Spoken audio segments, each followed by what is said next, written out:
오늘은 예수님의 팔복의 마지막 말씀 시간이 되겠습니다. 먼저 마태복음 5장 6절에 의에 줄이고 목마른 자는 복이 있나니 그들이 배부를 것이다 라고 우리가 말씀을 살펴보았습니다. 예수님이 말씀하신 네 번째 복에서 의에 대한 정의를 하나님과의 바른 관계다라고 말씀드렸습니다. 하나님과 좋은 관계, 바르고 올바른 관계를 위해서 바르고 올바른 관계를 맺기 위해 목마른 사람들, 갈급해하는 사람들을 하나님께서 가까이 다가가시고 기꺼이 그들의 목마름과 배고픔을 채워주신다라고 말씀드렸습니다.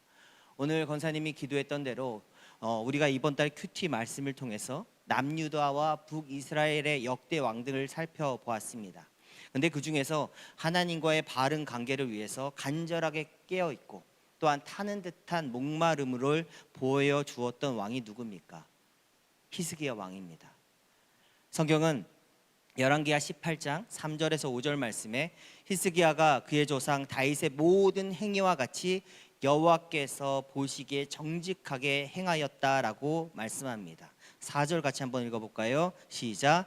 그가 여러 산당들을 제거하며 주상을 깨트리며, 왠지 나 혼자 있는 이 느낌은 무엇이죠? 말씀 체크 한번 부탁드리고요.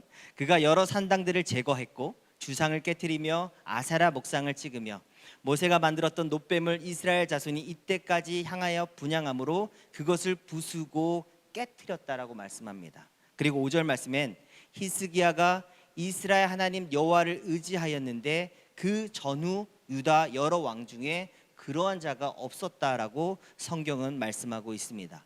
다시 한번 말씀드리지만 복음서에서 말씀하는 의는 하나님과의 관계입니다. 하나님과의 바른 관계를 위해서 우상을 버립니다. 그리고 내가 의지하던 것을 깨트립니다.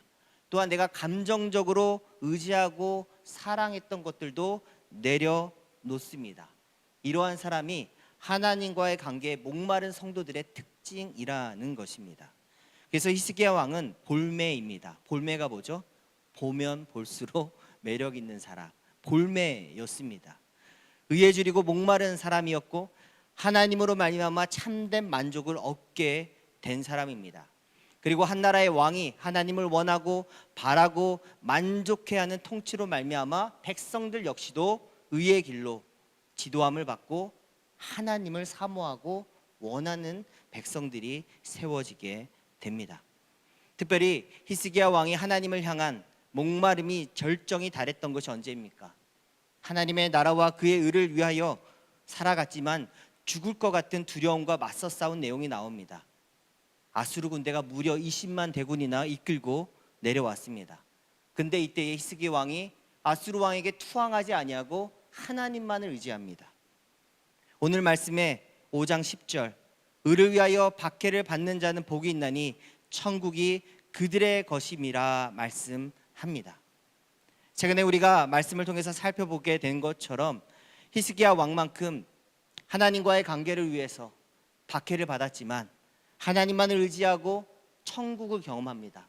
하나님의 나라가 히스기야에게 임하는 것을 보여준 히스기야 왕만큼 좋은 샘플이 없습니다. 그런데 놀라운 것은 볼매로 불릴 수 있었던 히스기야 왕만큼 개인적인 어려움, 고난 가운데서는 하나님을 향한 목마름보다는 지극히 개인 중심적인 사람이 됩니다. 자기 몫을 내고 자기 갈망을 드러내는 사람으로 그의 말년이 변화되게 됩니다. 우리 20장 1절 준비됐을까요? 열왕기상 20장 1절 같이 읽습니다. 시작. 그때 히스기야가 병들어 죽게 되매 아모스의 아들 선지자 이사야가 그에게 나와서 그에게 이르되 여호와의 말씀이 너는 집을 정리하라 네가 죽고 살지 못하리라. 이때 히스기야 왕의 나이가 몇 살인지 아십니까? 39살입니다.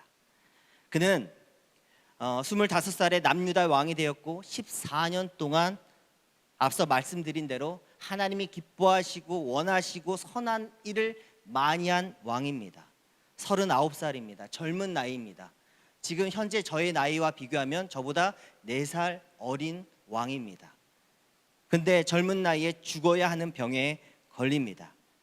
그럼에도 불구하고 우리가 말씀을 통해서 발견한 것이 무엇입니까? 히스기야 왕이 면벽 기도라고 불리는 기도의 자세로 하나님 앞에 나아가서 살려달라고 기도합니다.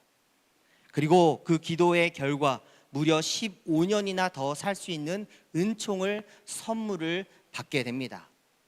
왕상 20장 5절 말씀에 너는 돌아가서 내 백성의 주권자 히스기야에게 이르기를 왕의 조상 다윗의 하나님 여호와의 말씀이 내가 내 기도를 들었고 내 눈물을 보았노라. 내가 너를 낫게 하리니 내가 3일 만에 여호와의 성전에 올라가겠고. 6절 말씀 같이 한번 읽습니다. 시작. 내가 내 날에 15년을 더할 것이며 내가 너와 이 성을 아수르 왕의 손에서 구원하고 내가 나를 위하고 또 내 종 다윗을 위함으로 이 성을 보호하리라 하셨다 하라 말씀합니다. 하나님의 기도의 응답이 히스기야에게 임합니다. 히스기야가 하나님 앞에 기도했을 때 아수르를 내가 전멸시킬 것이고 너를 구원하리라는 그 말씀처럼 응답이 이루어졌던 것처럼 히스기야 개인에게도 내가 너를 낫게 하리라라는 분명한 하나님의 음성을 듣게 됩니다. 그런데 5절 말씀 한번 보여주실래요? 5절에 분명하게 무엇라고 말씀합니까? 백성의 주권자 되는 히스기야 왕에게 하나님이 응답하십니다. 히스기야 개인에게 응답하신 것이 아니라 백성의 주권자 공동체의 리더인 히스기야 왕에게 응답하시면서 너의 인생에 15년을 더하겠다라고 말씀합니다. 무슨 뜻입니까? 너가 15년을 덤으로 살 수 있는 것은 너 개인을 위해서 살지 말고 공동체, 이 나라 백성을 위해서 더 희생하고 헌신하라고 15년을 더하십니다. 마치 다윗 왕처럼 하나님의 백성과 하나님의 성전을 위해 충성 봉사하라고 공동체를 위한 15년을 더 하십니다. 그리고 5절 말씀 뒷부분에 3일 만에 성전에 올라갈 것을 말씀하십니다. 벽에 머리 박지 말고 성전에 올라가라 말씀하십니다. 이 내용이 굉장히 중요한 것 중에 하나가 사실 히스기야 왕이 아수르 대군이 왔을 때 그 긴박한 때에도 그는 성전에 올라갔습니다. 성전에 올라가서 하늘의 하나님께 두 손을 들고 고개를 들고 천지를 창조하신 하나님 도와주세요라고 기도했습니다. 다시 하나님이 말씀하십니다. 네 방에서 나와 성전으로 갈 것을 말씀하십니다. 이러한 응답을 받았음에도 불구하고 히스기야 왕은 많이 하나님 앞에 억울하고 서운했던 것 같습니다. 고대 시대에는 병에 걸러 일찍 죽는 것을 신의 저주라고 생각했습니다. 15년의 인생이 더해져도 계산해 보면 몇 살입니까? 54살입니다. 억울하고 서운하다고 판단한 것 같습니다. 히스기야 왕에게 내일 죽던 15년 후에 죽던 시한부 맞습니까? 시한부입니다. 히스기야 왕과 비교되는 인물은 다윗 왕입니다. 다윗 왕은 그의 나이 몇 살에 왕이 됐습니까? 30살에 왕이 됐고 무려 40년을 통치하고 장수하다가 하나님 앞에 갑니다. 개인적인 상상이지만 히스기야 왕은 선조인 다윗 왕과 비교하는 마음도 들었을 것 같습니다. 부귀도 주시고 장수도 주셔야 되는데 하나님이 내게 왜 그러신가 하는 마음이 들었습니다. 그런데 만약 저한테 대입해 보겠습니다. 우리 성도님들은 비슷한 나이가 아니시니까 이선혜 지사님 비슷하신가요? 개인적으로 비슷한 나이이신 분들 한번 대입해 보십시오. 제가 죽을 병에 걸렸습니다. 저와 나이가 비슷합니다. 제가 43입니다. 여기서 15년을 더 삽니다. 그러면 58이 됩니다. 그렇게 58살에 살다가 죽습니다. 제 마음이 어떨 것 같습니까? 아싸 15년이다 이럴 것 같습니까? 아니면 결국 시한부 15년 아닌가 판단할 것 같습니까? 15년의 인생이 더해진 것이 무슨 의미가 있는가 판단하고 그 다음 15년의 인생을 히스기야는 자기 중심적으로 흥청망청 살게 됩니다. 사실 그 가능성을 보여준 것이 오늘 본문을 통해서 보여지기 전에 이미 그 전 본문을 통해서 미리 보여주었습니다. 히스기야 왕이 하나님의 말씀을 믿지 못했습니다. 기도 응답을 통해서 하나님이 분명히 네가 낫겠다라고 말씀하셨음에도 불구하고 히스기야는 무엇을 요구했습니까? 증거를 요구합니다. 내가 나을 증거가 무엇입니까? 다시 3일 만에 성전에 올라갈 수 있는 그 증거가 무엇입니까? 요구합니다. 이것이 왜 문제가 되냐면 분명히 하나님이 말씀하셨음에도 불구하고 믿지 못하는 불신의 증거입니다. 또한 이사야 선지자를 통해서 치료에 무엇이 있었습니까? 치료의 행위가 있었고 그리고 치료의 결과까지 있었습니다. 우리 20장 7절 말씀 같이 한번 읽어봅니다. 시작. 이사야가 이르되 무화과 반죽을 가져오라 하매 무리가 가져다가 그 상처에 놓으니 낫다라고 분명하게 치료의 행위와 결과가 있었고 그 전에는 하나님의 말씀까지도 분명히 있었지만 히스기야는 믿지 못합니다. 그래서 고대 시대나 지금이나 병에 들고 죽는 것에 대해서 일찍 죽는 것은 저주입니다. 하나님이 자기가 택한 사람에게 물질과 장수의 복을 주신다고 믿었습니다. 저 역시도 만약 이 사건이 나에게 일어났다면 저 역시도 많이 당황했을 것 같습니다. 서운하고 억울했을 것 같습니다. 그런데 시편 39편 4절에 다윗이 시편에서 이런 기도를 했습니다. 같이 한번 읽어봅니다. 시작.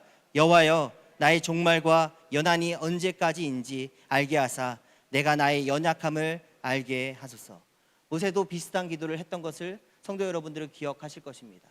선조들 중에 다윗과 모세는 자신들의 연말과 그리고 마지막을 알기를 원했습니다. 이 말씀을 묵상하면서 이런 생각이 들었습니다. 보장된 확실한 15년이냐 불확실한 30년, 40년이냐 어떤 게 낫다고 판단이 되십니까? 보장된 15년 불확실한 30년, 40년. 그리고 우리는 사실 언제 죽을지 모르는 시한부 인생을 살고 있습니다. 내일 죽을 수도 있습니다. 모레 주님께서 우리를 부르실 수도 있습니다. 우리는 이미 시한부 인생을 살고 있는데 하나님이 확실한 보장된 15년을 우리에게 주신다고 약속하십니다. 만약 이 일이 다윗에게 임했다면 그는 확실한 15년을 받은 것에 감사하지 않았을까 생각합니다. 또한 저도 생각을 조금 바꾸니 보장된 15년, 그래서 58에 죽을 것을 계획하고 15년 동안 더 열심히 목회를 하고 또한 자녀들과 아내를 위해 미래를 미리 준비하지 않았을까 그런 생각을 합니다. 왜 목이 메죠? 그러나 히스기야 왕은 보장된 15년의 삶을 오직 자기 중심적으로 설계해 나갑니다. 이것이 초반에 하나님을 향한 갈망과 목마름으로 살았던 히스기야 왕이 맞는가라는 생각이 들 정도입니다. 지난 시간에 말씀드렸던 아프리카 원숭이를 잡는 두 가지 방법이 있습니다. 지난 시간에 한 가지는 말씀드렸고 다른 한 가지는 이것입니다. 하나는 술을 탄 물을 원숭이가 지나가는 길목에 놓아두면 원숭이가 가다가 그 술 탄 물을 먹고 맛있네 또 먹다가 취해서 잠들면 잡아간다고 합니다. 히스기야 마지막 15년 인생은 술에 물 탄 듯 물에 술 탄 듯 그것을 먹으며 살아갑니다. 오늘 본문에서 보았듯이 하나님이 주신 것을 마치 자기가 받은 것인 양 자랑하고 다 떠벌리는 것을 보게 됩니다. 그리고 그의 다음으로 세워진 왕이 누구입니까? 므낫세입니다. 남유다 왕 중에 가장 악한 왕이 됩니다. 열왕기하 21장 2절 말씀 한번 같이 보도록 하겠습니다. 21장 2절과 3절입니다. 시작. 므낫세가 여호와 보시기에 악을 행하여 여호와께서 이스라엘 자손 앞에서 쫓아내신 이방 사람의 가증한 일을 따라서 그의 아버지 히스기야가 헐어버린 산당들을 다시 세우며 이스라엘의 왕 아합의 행위를 따라 바알을 위하여 제단을 쌓으며 아사라 목상을 만들며 하늘의 1월 성신을 경배하며 섬겼다라고 말씀합니다. 아버지가 헐었던 그 모든 것들은 아들이 다시 세웁니다. 아마도 므낫세는 아버지의 말년을 보면서 하나님을 섬기는 것 다 부질없다라고 판단합니다. 하나님을 갈망하기보다는 내면의 자신의 욕구를 쫓아갈 것을 찾습니다. 그리고 다시 아버지가 헐었던 아세라, 목상, 하늘의 일월 성신 모든 것들을 다시 세우고 남유다 왕 중에 가장 악한 왕으로 세워지게 됩니다. 그러므로 히스기야 왕이 하나님의 말씀을 믿지 못하고 증거를 요청했던 장면부터 이미 히스기야는 하나님과의 바른 관계보다는 서운하고 억울한 마음이 더 커졌습니다. 그러므로 나의 신앙을 점검해야 합니다. 나의 신앙은 의에 줄이고 목마르며 나라는 사람은 나보다는, 사람보다는, 인간보다는 무조건 하나님 중심, 하나님 나라를 먼저 생각하는 사람이다라는 마음이 있다면 잘 간직하시되 자만심을 버리시기 바랍니다. 나는 무조건 하나님 먼저야 라는 교만도 내려놓으시기 바랍니다. 정말 나는 하나님의 나라가 먼저이며 하나님과의 바른 관계가 먼저인지 나를 점검해야 합니다. 누구든지 선줄로 생각하는 자는 넘어질까 조심하라 말씀하고 있습니다. 그러므로 다시 사복으로 넘어가야 됩니다. 5장 6절 같이 읽습니다. 시작. 의에 줄이고 목마른 자는 복이 있나니 그들이 배부를 것이다. 정말 하나님 나라에 그 의에 줄이고 계십니까? 정말 나는 하나님 그 나라에 대한 목마름을 가지고 있습니까? 그것을 점검해야 한다라는 것입니다. 하나님과의 바른 관계보다는 내 마음의 중심에 서운하고 억울한 마음이 있으십니까? 최근에 교회도 가을 학기를 맞이하여서 수요 전도팀 그리고 목요 기도회 팀도 개강을 했고 또한 토요일날 주일학교 전도팀도 오랜만에 전도를 시작하였습니다. 2주 전 토요일날 중고등부 우리 김윤숙 부장님과 함께 전도를 나갔습니다. 오랜만에 복음을 들고 나가니 긴장이 되었습니다. 어쨌든 토요일날 주일학교 전도팀은 나가서 물품만 전달하는 것이 아니라 어찌하든지 복음을 전하려고 합니다. 세워놓고 앉혀놓고 복음을 전하려고 합니다. 그래서 긴장이 더 되었습니다. 그러나 전도만큼 하나님이 기뻐하시는 것이 없기 때문에 담대한 마음으로 나가려고 했습니다. 그런데 부장님과 함께 나간 전도 시간에 인간적으로 눈으로 보면은 너무나 불편하고 기분에 그 감정이 상하는 사건이 있었습니다. 당시 저희가 전도 나갔던 기간은 중학생, 고등학생 시험 기간이었습니다. 일단 아이들이 신경이 날카로워 보였습니다. 다가가는 것조차 뭔가 불편해 보일 정도로 날카로워 있었습니다. 전도 물품을 줘도 아예 쳐다도 보지 않았습니다. 그래도 생각보단 다정했었거든요. 그래서 우리 김인숙 우리 부장님이 시험 기간이라서 그래요. 괜찮습니다 라고 다독이면서 전도를 했습니다. 그런데 6살, 7살로 보이는 유치원생 어린아이가 보여서 전도 물품을 나누어 주러 접근을 했는데 한 10m 정도 떨어져 있는 곳에 엄마들이 4명에서 5명이 모여 있었습니다. 일단 저희들은 몰랐습니다. 전도 물품을 주려고 했는데 아이는 망설였고 나중에서야 건너편에 있는 엄마들이 주지 말라고 했잖아요 하면서 소리를 고래고래 지르면서 난리가 아니었습니다. 죄송합니다. 몰랐습니다. 양해를 구했지만 5명 정도 모여있는 어머니들은 너무 성화였습니다. 그 정도가 조금 심해서 조금 당황스러울 정도였습니다. 그래서 김인숙 부장님과 기뻐하고 즐거워하진 못했습니다. 너무 당황했습니다. 이게 뭐지? 일단 10대 아이들의 날카로움도 받았고 또 어머니들의 생각지 않는 모습도 받아서 당황했습니다. 그리고 지난주 토요일 날은 우리 전도사님 2명은 아르테온 쪽으로 전도를 나가고 저는 혼자 이 10대 아이들을 만나려고 뒤쪽으로 전도를 나갔습니다. 초등학교 5학년, 6학년으로 보이는 아이들이 자전거를 타고 신호를 기다리고 있었습니다. 물품을 나눠주고 대화를 시도하려고 했는데 저를 쳐다도 보지 않고 안 받겠다고 고개를 확 돌렸습니다.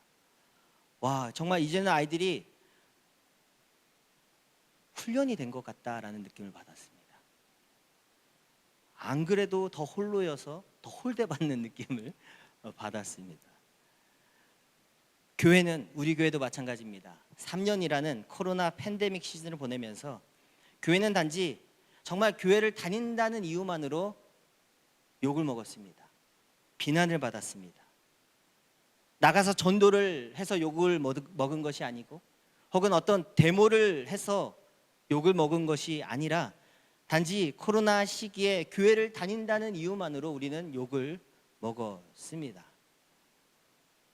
그리고 지금 와서는 그때는 신경이 너무나 날카로웠고 교회만은 유난스럽게 거짓된 정보까지도 동원되어서 핍박을 받았다는 것이 알려졌습니다마는 어쨌든 중요한 것은 무엇입니까?